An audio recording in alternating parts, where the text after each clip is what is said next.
Welcome to my YouTube channel. Story का नाम है एक अस्पताल जहां मरीज कभी डिस्चार्ज नहीं होते। This comic story written by Sumit. तो चलिए अब स्टोरी स्टार्ट करते हैं बिना किसी देरी के। कहानी का नाम है एक अस्पताल जहां मरीज कभी डिस्चार्ज नहीं होते। रात के करीब 1:45 बजे थे। मैं हाईवे पर बिल्कुल अकेला गाड़ी चला रहा था।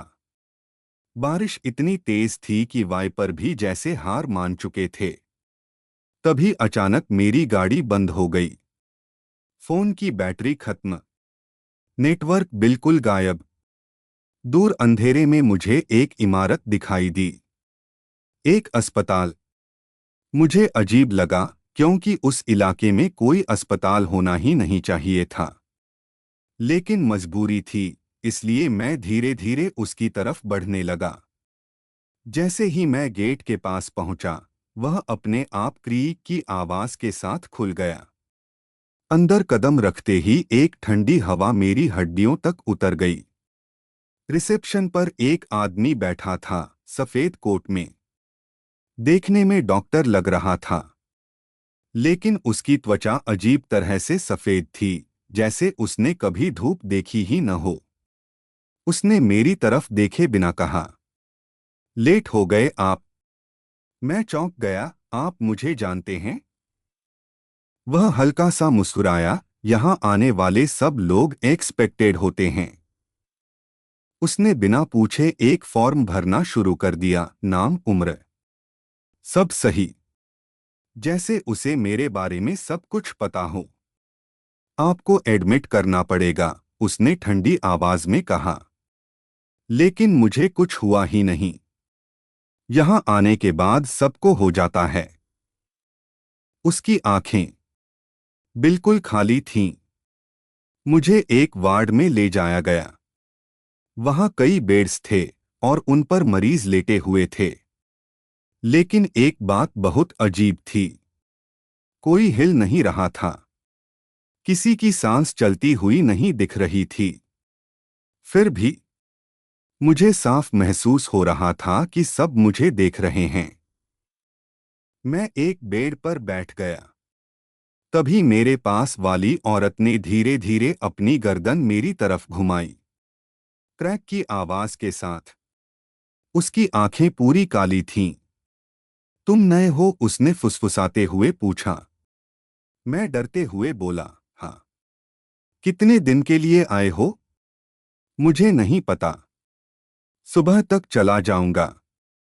वह धीरे से हंसी, ऐसी हंसी जो सीधे दिमाग के अंदर उतर जाए।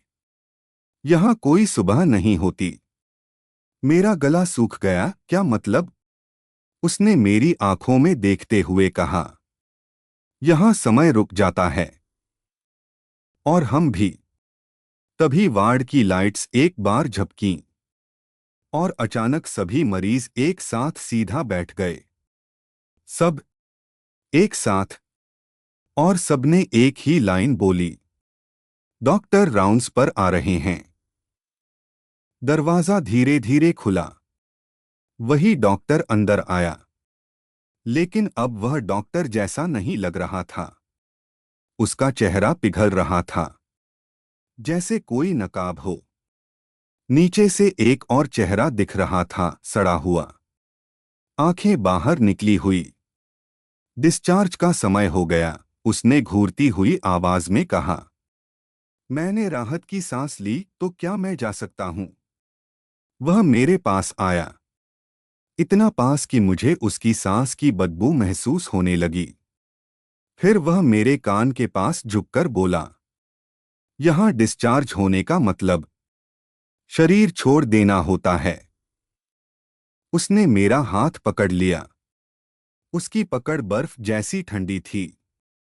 और तभी मुझे महसूस हुआ, मेरा दिल धड़कना बंद हो चुका है।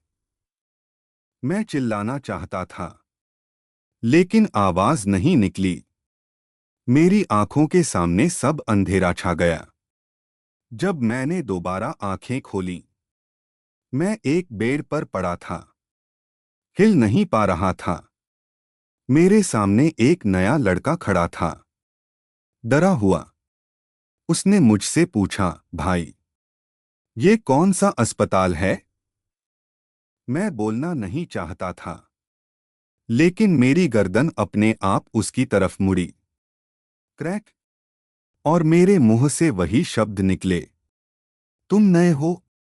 मैं अंदर से चीख रहा था, लेकिन अब मेरा नियंत्रण मेरे पास नहीं था। तभी मुझे समझ आया, मैं कभी यहां से गया ही नहीं। मैं डिस्चार्ज हो चुका हूं। और अगर तुम ये सुन रहे हो, तो एक बात याद रखना। अगर कभी तुम्हें कोई ऐसा अस्पताल मिले जहां सब लोग चुप हों और डॉक्टर बहुत ज्यादा मुस्कुराता हो, तो वहां से भागना मत, क्योंकि तब तक तुम पहले ही एडमिट हो चुके होगे।